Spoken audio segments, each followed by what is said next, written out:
Hello, and thank you so much for joining me for episode 3 of the Monday Morning Manager. I'm Terry Hollenbach, and as we've discussed in previous episodes, what we're going to be looking at today is we're going to be looking at a management fundamental that if you incorporate it into your toolbox, you'll find that your job as a leader or manager in your location has just gotten easier. The specific fundamental that we're going to be talking about today is one of the most basic and the easiest to incorporate, and that's the little things. And what do I mean by the little things? Well, what I mean is the small items that you can incorporate on a day in, day out basis that if you're not already doing, you can model these behaviors and it will make it easier for your employees to follow you. The first of these three behaviors we're going to be talking about today is arriving on time. You expect your employees to arrive on time. You expect them to be there and ready to open the office, wait on customers, or get started working. And my question for you is, are you modeling that behavior yourself? Are you showing up on time? Are you coming in at the last minute on two wheels, flying through the parking lot, rushing by, not saying hello, and going past your employees? If so, what type of behavior do you expect from your employees in the long term if it's acceptable for you to do those things? So, the easiest, the simplest thing that you can do is if you expect your employees to arrive on time and ready to work, make sure that you are arriving on time and ready to work. Item number 2 is email messages. As a leader, you have a lot of information from the organization that you need to share with your staff. And it might be something as simple, routine, and mundane as sending out a weekly or monthly schedule.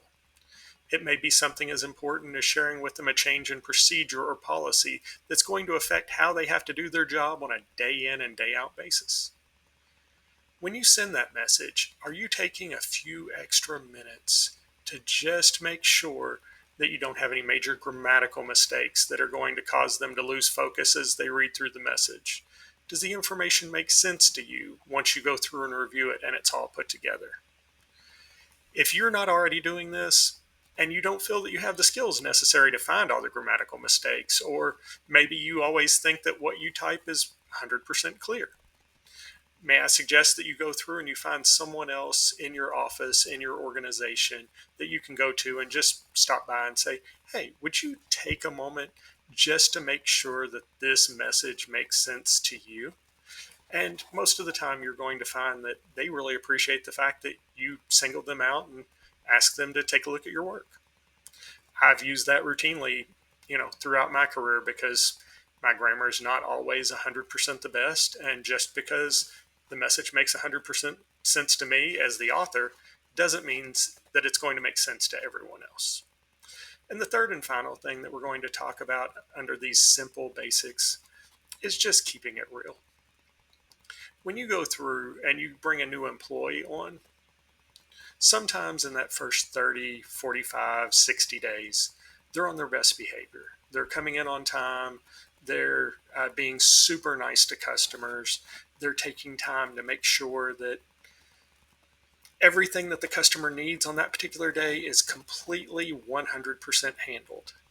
But over time, after that honeymoon phase is over, it slowly becomes less of an ideal, less of a situation. They're not necessarily taking the time. They're becoming less patient. They're not as smiling. They're not as friendly. And the reason that that happens in a lot of cases is because you have shared with them that that expectation is not there. And how did you do that? Well, it was those small things again. What you needed to do is make sure that each time that you are getting the opportunity to model the behavior, that you are happy to talk to the customer or the client.